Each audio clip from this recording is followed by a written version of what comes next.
Ευχαριστώ πολύ. Καλησπέρα. Ευχαριστώ για την εισαγωγή.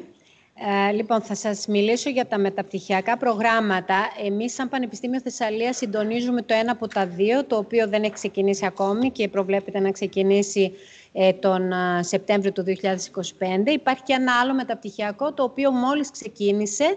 Δεν έχουμε ακόμη κάποια νεότερα να παρουσιάσουμε, διότι είναι το πρώτο εξάμηνο στο οποίο τρέχει, αλλά σίγουρα για μας θα είναι μια σημαντική εμπειρία για το πώς θα υλοποιήσουμε και το δικό μας, το οποίο έπεται ένα χρόνο μετά.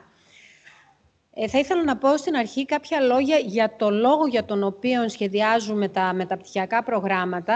Καταρχήν, όπως υπόθηκε, το INVEST προσπαθεί να αντιμετωπίσει προκλήσεις της εποχής μας, άρα θέλουμε να εντοπίσουμε αυτά τα προβλήματα από τη μια πλευρά και από την άλλη να βρούμε καινοτόμους, σύγχρονες και αποτελεσματικές λύσεις, τις οποίες θα πρέπει να μεταβιβάσουμε μέσα από ένα εκπαιδευτικό πρόγραμμα.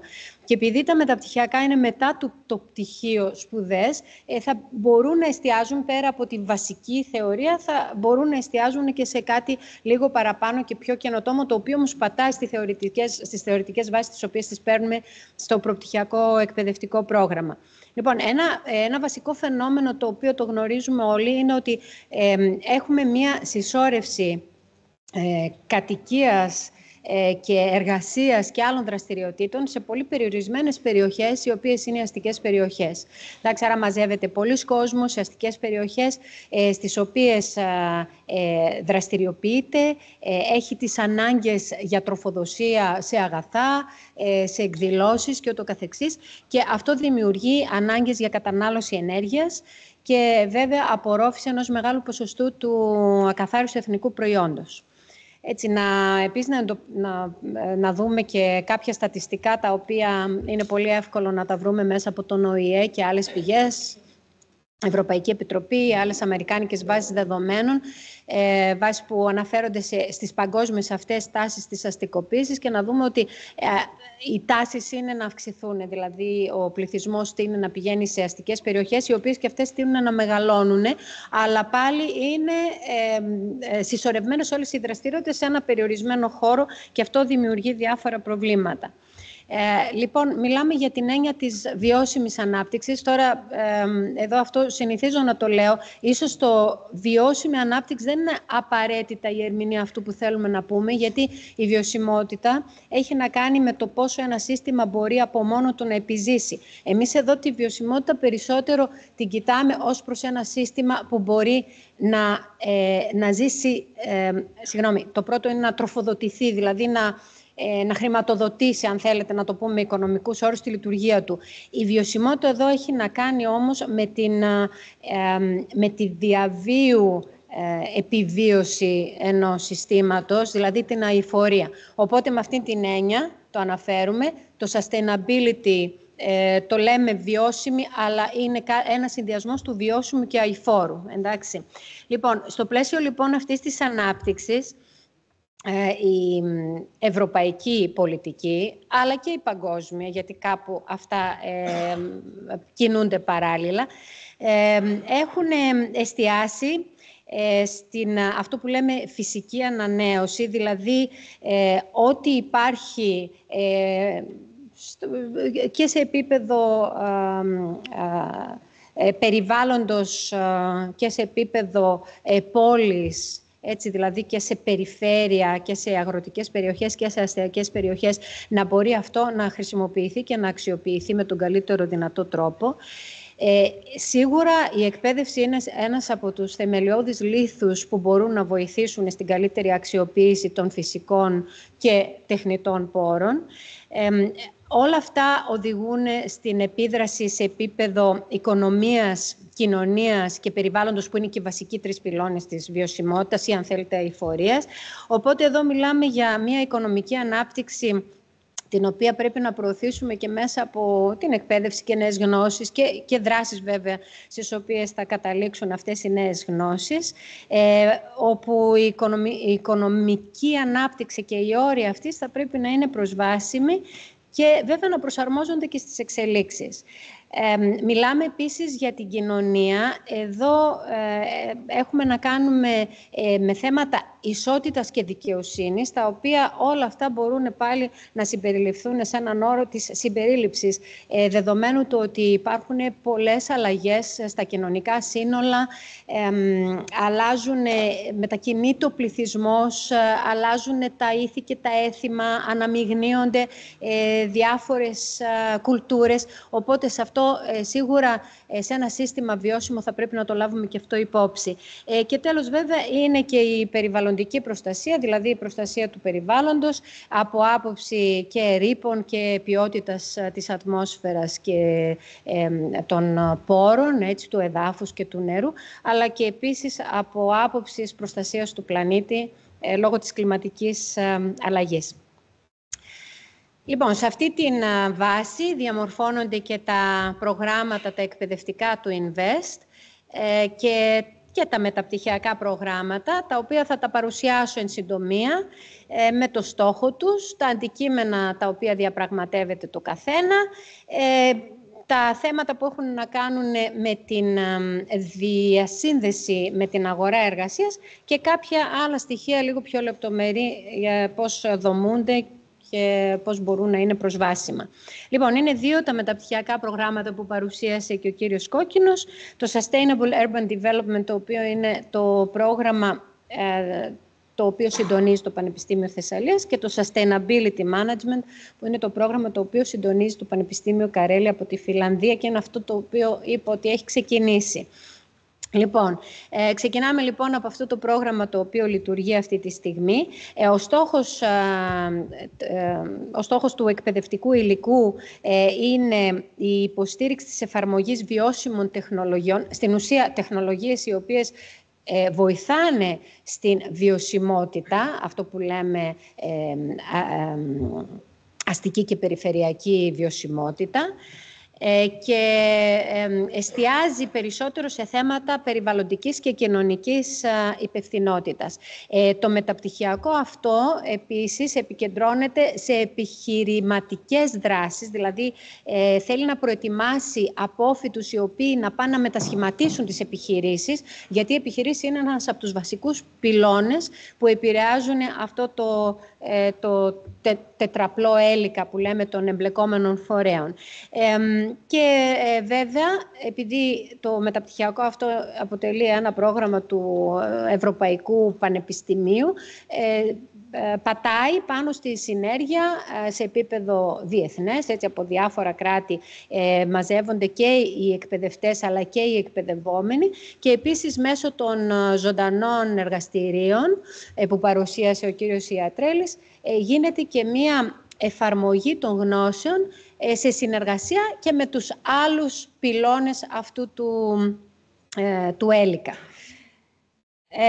Οι θεματικές ενότητες στην ουσία είναι τα μαθήματα, θα το λέγαμε έτσι με τους συμβατικούς όρους που χρησιμοποιούμε εμείς, αλλά όπως ακούσατε, η τεχνική της εκπαίδευσης είναι λίγο διαφορετική από το να μπαίνουμε σε μια τάξη, να κάνουμε ένα 3ωρο μάθημα και να φεύγουμε. Έτσι, είναι λίγο πιο ελεύθερο και πιο διαδραστικό το σύστημα εκπαίδευσης, οπότε αυτά είναι στο μυαλό μας μαθήματα, αλλά είναι κάπως διευρυμένα, γι' αυτό τα λέμε θεματικές ενότητες και έχουν να κάνουν με τους στόχους που προανέφερα, δηλαδή κοινωνική, περιβαλλοντική ευθύνη, διαχείριση αλλαγής. Εδώ η αλλαγή έχει να κάνει και σε επίπεδο επιχειρηματικό, δηλαδή η ίδια η επιχείρηση πώς θα προσαρμοστεί σε αυτές τις νέες αλλαγές, αλλά και πώς οι διάφορες δράσεις θα ετοιμάσουν τον περίγυρο, για να μην πω περιβάλλον, δηλαδή την κοινωνία και τους άλλους εμπλεκόμενους φορείς, να δεχτούν αυτές τις νέες τεχνικές, οι οποίες όλες οδεύουν στο να μας καθοδηγήσουν σε ένα βιώσιμο μέλλον. Κλιματικές επιπτώσεις, δηλαδή μέθοδοι οι οποίες αφορούν την εκτίμηση των επιπτώσεων σε επίπεδο περιβάλλοντος, Διαχείριση κύκλου ζωής είναι μια άλλη ενότητα και εδώ θα ήθελα λίγο να σταματήσω. Πάρα πολλές μελέτες τις οποίες κοιτάμε αναφέρονται στο πώς μια τεχνική μπορεί να βελτιώσει ρήπους ή εκπομπές άλλων αερίων που επηρεάζουν το κλίμα και τον πλανήτη σε επίπεδο λειτουργίας, δηλαδή εφόσον λειτουργεί. Και θα μου επιτρέψετε σαν συγκοινωνιολόγος να αναφέρω τα ηλεκτρικά οχήματα, τα οποία βλέπετε ότι αρχίζουν και εισέρχονται έτσι αρκετά δυναμικά τα τελευταία χρόνια μέσα στην αγορά, τα οποία βέβαια σαν ηλεκτρικό όχημα θεωρούμε ότι είναι ένα μέσο με μηδενικούς ρήπους. Στην ουσία όμως εκείνο που θα πρέπει να δούμε είναι το πώς φτάνουμε εμείς να έχουμε ενέργεια σε ένα όχημα το οποίο κινείται, άρα πώς παράγεται αυτή η ενέργεια. Στην ουσία πώς φτάνει από το που λένε πηγάδι στις ρόδες, έτσι, well to wheel που λέμε. Εντάξει, αυτό είναι ένα πολύ σημαντικό κομμάτι, δηλαδή από ποια ουσία αποκτούμε εμείς αυτή την ενέργεια. Να μου πείτε από ανανεώσιμες πηγές ενέργειας, αιωλική ενέργεια, ωραία, πολύ ωραία, αλλά για να φτιάξουμε και αυτές τις ανεμογεννήτριες, επίσης θα πρέπει να δούμε ποιο είναι το περιβαλλοντικό κόστος και το κόστος σε ό,τι έχει να κάνει με την κλιματική αλλαγή. Αυτά όλα, δηλαδή η κατασκευή, η λειτουργία, η συντήρηση και η απόσυρση, γιατί είναι και ένα άλλο θέμα με τις μπαταρίες των ηλεκτρικών οχημάτων όταν τελειώνει ο κύκλος ζωής τους, είναι σημαντικά στοιχεία τα οποία πρέπει να αναλύονται. Εντάξει, αυτό είναι το θέμα του κύκλου ζωής, διαχείριση ενέργειας και επίσης συνδημιουργία στη βιωσιμότητα. Αυτό επίσης είναι ένα από τα βασικά στοιχεία του Living Lab, όπου έχουμε εμπλεκόμενους φορείς να κάθονται σε ένα τραπέζι και παρά το γεγονός του ότι μπορεί οι στόχοι τους να είναι διαφορετικοί και οι γνώσεις τους διαφορετικές, να συζητάνε μαζί για να δημιουργήσουν κάτι το οποίο θα είναι αποδεκτό από κοινού από όλους, έτσι ούτως ώστε να θεωρήσουμε ότι έχει κάποιες προϋποθέσεις να πετύχει στο τέλος. Το μεταπτυχιακό, το δεύτερο, Sustainable Urban Development, έχει να κάνει με ανάπτυξη, πάλι βιώσιμη, εστιάζει περισσότερο σε αστικό περιβάλλον για τους λόγους που ανέφερα, γιατί ο αστικός ιστός είναι ένα σημείο wicked problem, όπως ανέφερε και ο προηγούμενος ομιλητής, ο κύριος Ιατρέλης. Δηλαδή, είναι ένα σημείο στο οποίο συσσωρεύονται κάποια προβλήματα. Έχουμε πολύ πιο έντονο το πρόβλημα της συμφόρησης, το πρόβλημα της ανάγκης για ενέργεια, το πρόβλημα των ρήπων. Οπότε, εστιάζει αυτό το μεταπτυχιακό εκεί πέρα. Ο στόχος του βέβαια είναι να παρέχει την επιστημονική γνώση, αλλά και επίσης να μπορέσει αυτή τη γνώση να την μετατρέψει σε πράξη και τελικά αυτή η πράξη να οδηγήσει στην βελτίωση της ποιότητας της ζωής σε αστικές περιοχές, προφανώς. Εδώ έχουμε επίσης θεματικές ενότητες, μια εισαγωγική ενότητα αρχές βιώσιμης αστικής ανάπτυξης, όπου οι εκπαιδευόμενοι κοιτάνε στην ουσία ένα συνολικό φάσμα όλων των επόμενων θεματικών ενωτήτων που συνθέτουν αυτό το πρόγραμμα. Μετά συζητάμε για την κλιματική αλλαγή και το δομημένο περιβάλλον, προσπαθώντας να δούμε πώς το ένα επηρεάζει το άλλο. Και μάλιστα εδώ θα ήθελα να πω ότι ο στόχος μας δεν είναι να διορθώσουμε μία κρίση όταν αυτή εμφανιστεί, είναι και αυτός ένας, αλλά είναι και να την προβλέψουμε και να την αποτρέψουμε ή να προσπαθήσουμε να μειώσουμε τις επιπτώσεις κάποιας κρίσης. Θα μιλάμε για πολεοδομικό και χωροταξικό σχεδιασμό, καθότι και αυτά είναι στοιχεία πολύ βασικά μέσα σε μια αστική περιοχή, και για τον λεγόμενο μετασχηματισμό, ο οποίος επέρχεται από όλες αυτές τις τεχνολογικές λύσεις, τις απαιτήσεις των εποχών μας και τις επιπτώσεις τις οποίες εναντούμε. Οι τεχνολογίες, όπως είπαμε, είναι σημαντικό συστατικό για αυτόν τον μετασχηματισμό, οπότε μια άλλη ενότητα εστιάζει στο θέμα των τεχνολογιών. Μιλάμε για το κομμάτι των μεταφορών. Ένα από τα σημαντικά στοιχεία μέσα σε μια αστική και όχι μόνο περιοχή είναι οι μεταφορές. Έτσι, μια έξυπνη πόλη, ας πούμε, ένας από τους πυλώνες είναι οι μεταφορές, οι οποίες επηρεάζουν και την ανάγκη σε κατανάλωση ενέργειας, που είναι ένας άλλος πυλώνας, αλλά και τις επιπτώσεις που δημιουργούνται λόγω των μεταφορών. Και κυριότερο από όλα επηρεάζουν την ποιότητα της ζωής, γιατί οι μεταφορές και η δυνατότητα στη μετακίνηση είναι ένα κομμάτι της ελευθερίας του ανθρώπου, είναι ένα αγαθό, το οποίο θα πρέπει να παρέχεται στους ανθρώπους.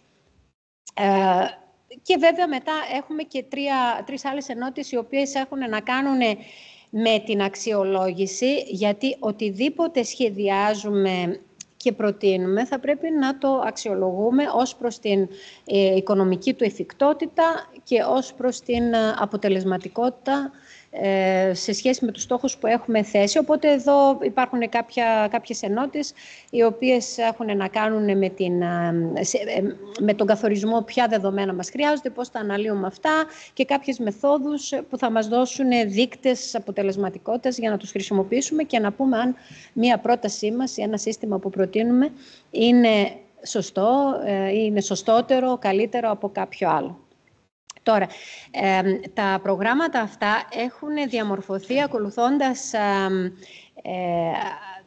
κάποια στοιχεία εκπαιδευτικά, κάποιους όρους, ας πούμε, εκπαιδευτικούς και καλύπτουν κάποιες μαθησιακές γνώσεις,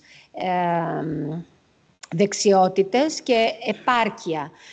Άρα θέλουμε οι καινούργοι εκπαιδευόμενοι να τα καλύψουν όλα αυτά.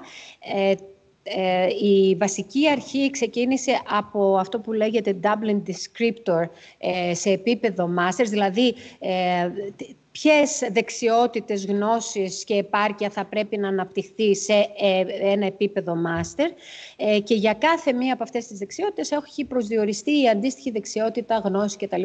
Η οποία αποκτιέται από από τα μεταπτυχιακά προγράμματα. Το πρώτο στοιχείο, ας το πούμε, είναι η γνώση.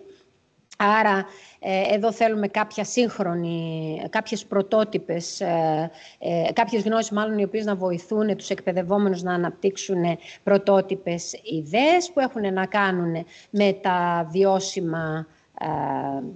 τις βιώσιμες περιοχές, σε επίπεδο αστικού σχεδιασμού και να βοηθήσουν γενικά να επιτύχουμε τους στόχους των Ηνωμένων Εθνών, του Sustainability Development Goals που βλέπουμε εκεί, και ειδικά τα μεταπτυχιακά αυτά αναφέρονται στο 11 που έχει να κάνει με τις βιώσιμες πόλεις και οικισμούς, περιοχές και με την δράση για το κλίμα. Σαν δεύτερο στοιχείο είναι η εφαρμογή αυτής της γνώσης στο να επιλύονται βασικά προβλήματα, άρα αναπτύσσουν οι εκπαιδευόμενοι την ικανότητα να επιλύουν προβλήματα σε επίπεδο επιχειρηματικό και σε επίπεδο βέβαια συνεργατικό, με την συνέργεια διαφόρων τομέων και από τη θεωρία, επιστημονικούς τομείς, αλλά και από την πράξη που έχουν να κάνουν με το σχεδιασμό σε επίπεδο αστικής και περιφερειακής ενότητας. Επίσης, ένα άλλο στοιχείο είναι η κρίση, η ανάπτυξη της κρίσης.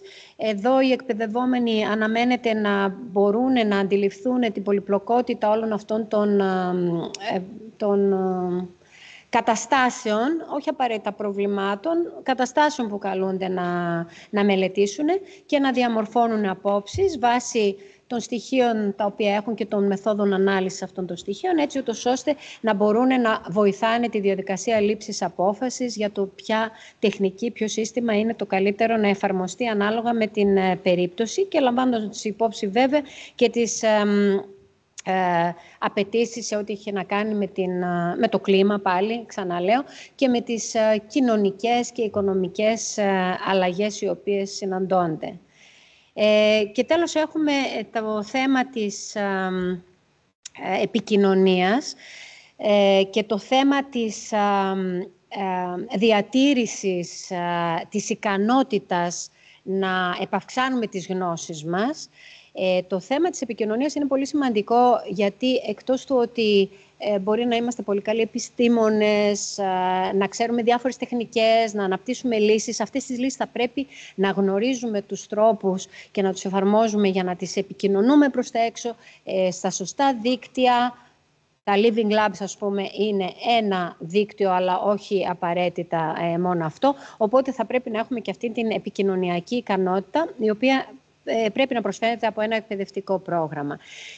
Και τέλος, επειδή κανένα εκπαιδευτικό πρόγραμμα δεν είναι πανάκια και δεν μας μαθαίνει τα πάντα, για το λόγο του ότι πρώτον είναι πολύ σύντομο σε σχέση με τη γνώση που υπάρχει, δεύτερον γιατί η γνώση συνεχώς ανανεώνεται, άρα θα πρέπει ο εκπαιδευόμενος, και αναμένεται από τον εκπαιδευόμενο, να είναι σε θέση να μπορεί να διερευνεί πηγές αργότερα, αφού αποφοιτήσει, αφού τελειώσει ένα εκπαιδευτικό πρόγραμμα, για να κρατάει την επικαιροποίηση των γνώσεών του ζωντανή. Σε ό,τι έχει να κάνει τώρα με την σύνδεση με την αγορά εργασίας, τα αντικείμενα, και πάλι ακολουθώντας αυτή τη διαδικασία ανάπτυξης αυτών των προγραμμάτων, αυτά πρέπει να αποσκοπούν στην κάλυψη κάποιων θέσεων προσφερόμενων από την αγορά. Οπότε είναι αρκετά ευρύ το φάσμα, και σύμφωνα με αυτήν την λίστα των ευρωπαϊκών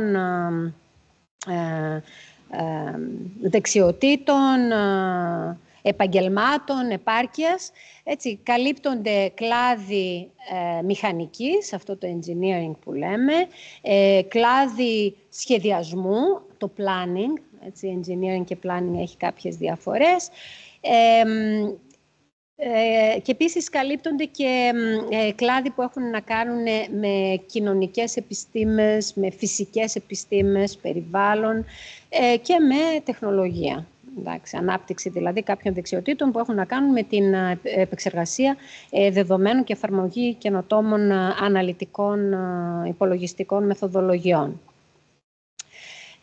Τώρα, επίσης, όπως ανέφερε και ο κύριος Σαμαράς προηγουμένως, η σύμπραξη αυτή τη στιγμή του Alliance αποτελείται από 7 πανεπιστήμια, τα οποία όλα συμμετέχουν στην παραγωγή, αν θέλετε, του εκπαιδευτικού υλικού και στην παροχή του προς τους εκπαιδευόμενους. Οι διδάσκοντες, και όχι μόνο, δηλαδή και αυτοί οι οποίοι συμμετέχουν στα ζωντανά εργαστήρια και συνδράμουν στην εκπόνηση κάποιου project και ακόμη και των διπλωματικών εργασιών, προέρχονται από τα πεδία στα οποία προαναφέρθηκα, δηλαδή μηχανική, επιστήμονες ηλεκτρονικών υπολογιστών, περιβαλλοντολόγοι, οικονομολόγοι. Έτσι.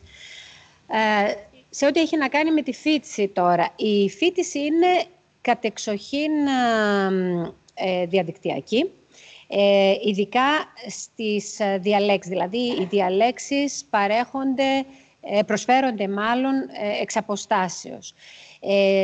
Παρόλα αυτά υπάρχουν κάποιες συναντήσεις οι οποίες γίνονται με τη συμμετοχή των εκπαιδευόμενων σε συγκεκριμένους τόπους, όπως είναι αυτά τα ζωντανά εργαστήρια, ανάλογα με το ενδιαφέρον του κάθε εκπαιδευόμενου και ανάλογα με το project το οποίο επιλέγει, σε συνεργασία βέβαια με τους ακαδημαϊκούς συμβούλους, να εκπονήσει. Οπότε είδατε προηγουμένως τα ζωντανά εργαστήρια. Οι εκπαιδευόμενοι έχουν τη δυνατότητα να επισκεφτούν, όπως στην περίπτωση της φοιτήτριας, η οποία ήρθε εδώ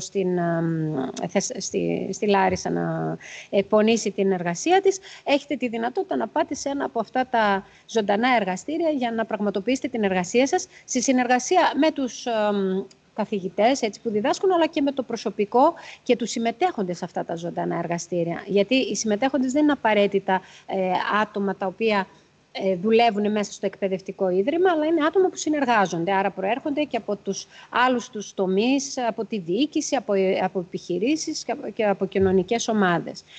Εντάξει, οπότε οι ενότητες περισσότερο καλύπτονται τα 2 πρώτα εξάμηνα, σε μία μορφή πλήρους φοιτησης βέβαια, Και στο επόμενο εξάμηνο γίνεται η εκπόνηση αυτής της μεγάλης εργασίας που επιλέγεται σε συνεργασία με κάποιον ακαδημαϊκό σύμβουλο. Δίνεται η δυνατότητα επίσης και μερικής φοιτησης, οπότε κάπως μεγαλώνει και το διάστημα της φοιτησης. Φοιτητές οι οποίοι μπορούν να παρακολουθήσουν αυτά τα μεταπτυχιακά είναι απόφοιτοι από ανώτατο εκπαιδευτικό ίδρυμα, που έχουν εστιάσει, έχουν εκπαιδευτεί σε θέματα μηχανικής, θετικών επιστημών, φυσικών επιστημών, διοίκηση, οικονομία, έτσι, ένα φάσμα τεχνικής περισσότερο θα έλεγα φύσης εκπαίδευσης. Να είναι γνώστες αγγλικής γλώσσας, διότι τα προγράμματα προσφέρονται στην αγγλική. Και ένα τυπικό κριτήριο, μάλλον όχι κριτήριο, μια τυπική προϋπόθεση είναι να δώσουν και 2 συστατικές, κατά προτίμηση η μία να έρχεται από κάποιον καθηγητή με τον οποίο συνεργάστηκαν στο προπτυχιακό επίπεδο. Και μετά τα κριτήρια επιλογής έχουν να κάνουν με τις επιδόσεις στο προηγούμενο επίπεδο εκπαίδευσης, στις προπτυχιακές σπουδές, με την επαγγελματική επιστημονική εμπειρία πριν γραφτούν σε αυτό το πρόγραμμα και βέβαια με κάποια συνέντευξη η οποία εντάξει, δεν μπαίνει σε καλούπια ακριβώς, αλλά η συνέντευξη έχει να κάνει με την γνωριμία περισσότερο με τους υποψήφιους από αυτούς που συμμετέχουν στο πρόγραμμα. Λοιπόν, τα προγράμματα, όπως είπα, ναι, μάλλον έχουν μπει ανάποδα, ακριβώς, διασταυρώστε τις ημερομηνίες. Λοιπόν, το Sustainability Management έχει ξεκινήσει τον Αύγουστο του 2024, το Sustainable Urban Development θα ξεκινήσει το Σεπτέμβριο του 2025.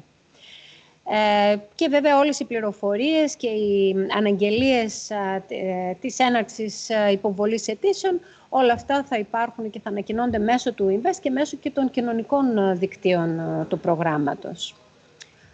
Οπότε σας ευχαριστώ πάρα πολύ. Εγώ, αν μπορώ να προσφέρω κάτι, βρίσκομαι στο Τμήμα Πολιτικών Μηχανικών στο Πανεπιστήμιό μας και είμαι στη διάθεσή σας για ό,τι θέλετε. Ευχαριστώ.